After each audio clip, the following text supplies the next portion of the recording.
On March 23, 2026, the foreign ministers of Egypt and Ethiopia met in Djibouti for 6 hours. No press conference followed. No joint statement was issued. Official government spokesmen in both Cairo and Addis Ababa denied that any meeting occurred. But satellite imagery confirms that both ministers' aircraft were on the ground at Djibouti Ambouli International Airport simultaneously. Signals intelligence confirms encrypted communications between the meeting location and both capitals during that time period. And diplomatic sources have confirmed to multiple news organizations that the meeting happened and produced an agreement that is being kept secret for reasons that go to the heart of regional stability.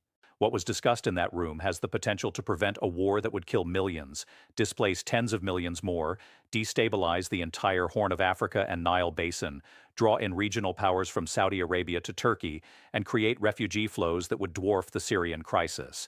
The issue is water, specifically the Grand Ethiopian Renaissance Dam and Egypt's absolute dependence on the Nile River. This meeting appears to have produced a framework that allows both nations to step back from a confrontation that was becoming inevitable. Welcome to States News. If this is your first time here, subscribe and turn on notifications because what I am about to explain is not just a water dispute. This is a conflict over existential resources where compromise has been impossible, where military options have been actively planned, and where the international community has failed repeatedly to broker solutions.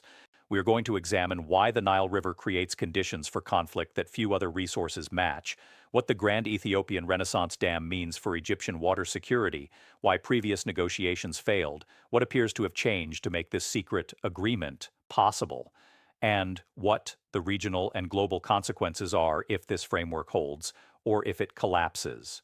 By the time we are done, you will understand why this secret meeting may be the most consequential diplomatic development in Africa in the past decade. Let me establish the stakes. Egypt has a population of 105 million people living in a country that is 95% desert.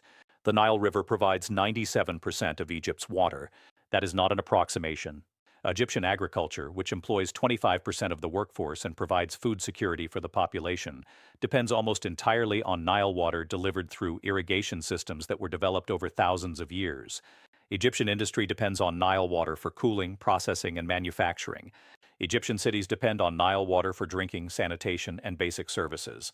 There is no alternative water source at the scale Egypt requires.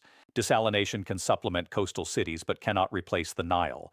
Groundwater aquifers are being depleted faster than they recharge. The Nile is not just important to Egypt, it is Egypt. Any significant reduction in Nile flow threatens Egyptian existence as a functioning state. Ethiopia has a population of 120 million people with electrical generation capacity that meets only about 45% of demand. 60% of the population lacks reliable electricity access. This energy poverty constrains economic development, limits industrial capacity, and keeps millions in subsistence agriculture without access to modern services. Ethiopia has massive hydroelectric potential from rivers that flow through highland terrain with significant elevation drops. The Blue Nile, which originates in the Ethiopian highlands, provides approximately 85% of the water that ultimately reaches Egypt. Ethiopia has the right under international law to develop resources within its own territory. The Grand Ethiopian Renaissance Dam, or GERD, is the manifestation of that right and the centerpiece of Ethiopia's development strategy. The GERD is one of the largest hydroelectric projects in the world. The dam stands 145 meters high, is 1,780 meters long, and creates a reservoir with storage capacity of 74 billion cubic meters. When fully operational, it will generate 6,450 megawatts of electricity, more than doubling Ethiopia's current electrical generation capacity. The project cost approximately $8 billion, financed entirely by Ethiopia through government bonds and domestic revenue, because international lenders were unwilling to finance a project that Egypt vehemently opposed. Construction began in 2011 and the dam began filling its reservoir in 2020. That filling process is at the core of the conflict. When you create a reservoir of this scale, you must fill it with water that would otherwise flow downstream. The filling process for GERD has been projected to take anywhere from 5 to 15 years, depending on the filling rate and rainfall conditions. During the filling period, water flow to Egypt is reduced by whatever volume is being retained in the reservoir. If Ethiopia fills the reservoir quickly during a period of below-average rainfall, Egyptian water supply could be reduced by 25% or more. That is not a minor inconvenience. That would cause agricultural collapse, widespread hunger, economic crisis, and potential state failure. Egypt has repeatedly stated that it considers this an existential threat that justifies military response. Egyptian military planning for strikes against the GERD has been documented by multiple intelligence agencies and defense analysts. The operational problem is that the dam is located approximately 1,600 kilometers from Egyptian territory. Egyptian air power would need to conduct a long-range strike mission over Sudan, which has been unwilling to grant overflight permission. Even if overflight were permitted, Egyptian aircraft would be operating at maximum range against a target that would require multiple direct hits to cause catastrophic failure. The dam is reinforced concrete with a structure designed to withstand earthquakes. Destroying it would require precision strikes with heavy munitions, probably multiple sorties, and even then, success is not assured. The strategic complications extend beyond the military operation itself. Destroying the GERD would release the reservoir contents in a catastrophic flood that would devastate Sudan before reaching Egypt. Sudanese casualties could number in the hundreds of thousands. This would make Sudan, which has tried to remain neutral in the Egypt-Ethiopia dispute, into an Egyptian enemy. It would create humanitarian catastrophe that would demand international response. It would likely trigger United Nations Security Council action against Egypt. It would unite African nations against Egypt for attacking African infrastructure development. It would potentially draw in regional powers including Turkey, which has growing influence in the Horn of Africa, and Gulf states, which have complex relationships with both Egypt and Ethiopia. Ethiopia has its own military options. If Egypt conducts strikes against the GERD, Ethiopia could respond by accelerating reservoir filling to maximum rate regardless of downstream consequences, effectively weaponizing water in a way that would devastate Egyptian agriculture. Ethiopia could conduct its own strikes against Egyptian infrastructure using drones or missiles that would be difficult to intercept. Ethiopia could support insurgent groups in southern Egypt or provide safe haven to Egyptian opposition movements. Ethiopian military capability is not comparable to Egyptian capability in conventional terms, but Ethiopia has options that would impose costs. This is the context in which previous negotiations have failed. There have been multiple rounds of talks mediated by the African Union, the United States, and the United Nations. Each round has foundered on the same fundamental issues. Egypt demands that Ethiopia commit to minimum water flows that guarantee Egyptian water security regardless of drought conditions. Ethiopia refuses to accept binding constraints on its sovereign right to operate infrastructure within its own territory. Egypt demands enforcement mechanisms that would include international oversight and potential penalties for violations. Ethiopia views this as infringement on sovereignty and refuses to accept external control over Ethiopian decisions. The Trump administration attempted to broker a deal in 2020 that would have provided partial guarantees to Egypt in exchange for Egyptian acceptance of the dam's existence. Ethiopia rejected the proposed framework, and the United States cut certain aid to Ethiopia in response. This intervention was widely criticized as heavy-handed and ultimately failed to produce any progress. The African Union has attempted multiple mediation efforts but lacks the leverage to force either side to compromise on positions they consider existential. Now something has changed. The secret meeting in Djibouti suggests that a framework has been developed that both sides can accept, but the secrecy indicates that the framework includes elements that one or both governments cannot publicly acknowledge. What would such a framework look like? Based on diplomatic sources and analysis of the technical issues, the likely components are as follows. First, Ethiopia has probably agreed to filling rates that are slower than technically possible, and that account for rainfall conditions. In high rainfall years, filling proceeds faster. In drought years, filling slows or pauses. This is not a binding international commitment that Ethiopia would view as sovereignty violation. This is an operational decision that Ethiopia communicates privately to Egypt so that Egyptian planners can project water availability with reasonable confidence. Second, Egypt has probably accepted that it cannot prevent the GERD from becoming operational, and that attempting to do so militarily would create consequences worse than accepting the dam's existence. This represents a strategic shift for Egypt, which has spent years insisting that the dam presents unacceptable risk. Accepting the dam requires Egyptian leadership to explain to a domestic population that is extremely sensitive to water issues why this is acceptable. Third, both nations have probably agreed to a data-sharing arrangement where Ethiopia provides Egypt with real-time information about reservoir levels, release rates, and operational decisions. This transparency reduces Egyptian fear of surprise actions that could trigger crisis. It allows Egyptian water managers to plan irrigation schedules and water allocation with better information. It creates a technical foundation for trust even if political relationships remain strained. Fourth, there has probably been financial consideration involved. Gulf states, particularly Saudi Arabia and the UAE, have significant interests in regional stability and have financial leverage with both Egypt and Ethiopia. It is possible that Gulf financing has been structured to incentivize cooperation. This could include development assistance to Egypt for water efficiency improvements, agricultural modernization, or desalination projects. It could include additional financing for Ethiopian infrastructure that creates interdependencies that discourage confrontation. Fifth, there may be security guarantees or understandings that involve regional powers. Turkey has been expanding influence in the Horn of Africa and has relationships with both Egypt and Ethiopia. Turkey may have provided assurances that create costs for either side if they violate the framework. Similarly, the United States, which has critical security relationships with Egypt, may have communicated that certain forms of American support would be jeopardized if Egypt conducts military operations against Ethiopia. The secrecy is necessary because both governments face domestic political pressures that make public compromise difficult. Egyptian leadership cannot be seen as surrendering Egyptian water rights or accepting threats to Egyptian security. Announcing a formal agreement would require explaining why Egypt is accepting a dam that it previously called an existential threat. Ethiopian leadership cannot be seen as accepting external constraints on Ethiopian sovereignty or making concessions under Egyptian pressure. Announcing a formal agreement would require explaining why Ethiopia is coordinating with Egypt on operations involving Ethiopian infrastructure on Ethiopian territory. Secret agreements have significant limitations. They are not legally binding in the way that public treaties are. They can be denied or abandoned if political conditions change. They lack the enforcement mechanisms that come with international legal frameworks. But they also have advantages. They allow pragmatic cooperation without requiring public statements that would create political costs. They can be adjusted quietly as conditions change without requiring renegotiation of formal terms. They allow both sides to maintain public positions while acting differently in practice.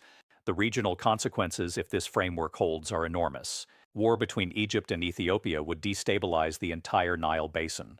South Sudan, which depends on both Egyptian and Ethiopian support, would be forced to choose sides or face pressure from both. Sudan, which shares the Nile with both nations, would likely see increased conflict between groups aligned with either Egypt or Ethiopia. Eritrea, which has complex relationships with Ethiopia, could become involved if conflict expands. Somalia, already fragile, would face additional destabilization from refugee flows and potential Ethiopian military distraction from security operations. Beyond the immediate region, conflict would affect global grain markets because Egypt is one of the world's largest wheat importers, and agricultural collapse would require massive additional imports that would drive prices higher. It would affect energy markets because Suez Canal traffic could be disrupted if Egypt faces internal instability. It would create refugee flows toward Europe through Libya and across the Mediterranean that would dwarf current numbers and reignite European migration politics. If the framework collapses, we are back to the trajectory toward conflict. The GERD will continue filling. Egyptian water supplies will be affected. Domestic pressure on Egyptian leadership to act will increase.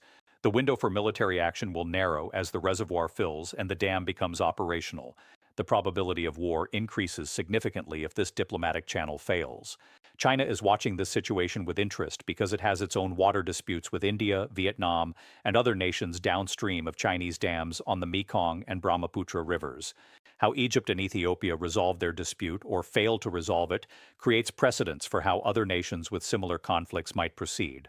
Successful cooperation suggests that even the most difficult water disputes can be managed through creative diplomacy. Failure in conflict would suggest that water wars are becoming inevitable as populations grow, and climate change affects precipitation patterns. International water law is poorly developed and weakly enforced. There are principles about equitable utilization and obligation not to cause significant harm, but these principles are vague and provide limited guidance when upstream and downstream nations have genuinely incompatible interests. The Egypt-Ethiopia dispute is testing whether nations can develop practical arrangements that protect vital interests on both sides, or whether water conflicts will be resolved through military force. Climate change is making these issues more acute. Rainfall patterns in the Ethiopian highlands are becoming less predictable. The Nile flow into Egypt has already shown increased variability. Both nations face growing populations that increase water and energy demands. The pressures that created this crisis are intensifying, which means that even if the current framework holds, it will need to be adapted as conditions change. The secret meeting in Djibouti represents either the beginning of a new phase of cooperation or a temporary pause before renewed confrontation. Which outcome prevails will depend on whether both governments maintain the political will to implement whatever was agreed, whether domestic constituencies accept the results, even if they are not publicly explained, whether external powers continue to support the framework through incentives and pressures, and whether environmental conditions like rainfall cooperate to make implementation feasible. Here's what we know for certain. Egypt and Ethiopia were on a path toward war that would have been catastrophic for both nations and for the entire region. That war may have been prevented, at least temporarily, by a secret agreement that neither government will acknowledge publicly. The stakes are not just regional. Water conflicts are emerging as one of the defining security challenges of the 21st century. How this dispute is resolved will influence how other nations approach similar conflicts. If diplomacy and creative compromise can prevent war over resources as vital as water, that provides hope that other seemingly intractable conflicts can also be managed. If diplomacy fails and conflict erupts, it suggests a darker future where resource scarcity drives increasing violence. The technical aspects of water management that make this dispute so intractable deserve deeper examination. The Nile River system is not a simple flow from source to mouth. It is a complex network of tributaries, seasonal variations, evaporation losses, and human interventions that make prediction of water availability extraordinarily difficult. The Blue Nile contributes the majority of flow during Ethiopian rainy season from June to September.